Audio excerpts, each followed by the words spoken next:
Welcome to our channel. Today we how to authorize a Chromebook with your Google account step by step clearly.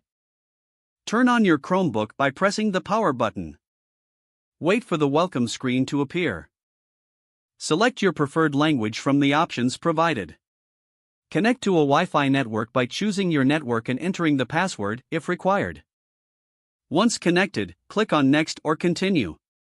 On the sign-in screen, enter your Google account email address. Click on the Next button to proceed. Type in your password in the designated field. Click on Next again to move forward.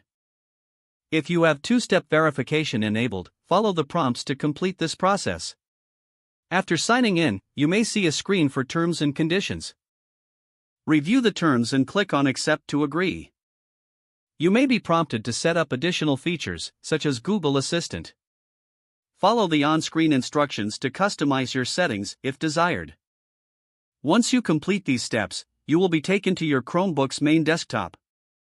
Your Chromebook is now successfully authorized with your Google account. If the page does not load, refresh the browser or try again in a private or incognito window. Make sure you are using the correct email address, then retype it carefully to avoid small typos. If your password is not accepted, use the reset option and create a new strong password you can remember. Check your spam folder for verification or security emails, then complete any requested confirmation steps. Enable two-factor authentication if available to improve account security and reduce unauthorized access risk. After signing in, review your profile details so your contact information and settings are accurate and current. If you see an error message, note it down and try again after restarting your device and internet connection. Log out when you finish, especially on shared devices, to keep your account and payment information secure. If the page does not load, refresh the browser or try again in a private or incognito window. Make sure you are using the correct email address, then retype it carefully to avoid small typos. If your password is not accepted, use the reset option and create a new strong password you can remember.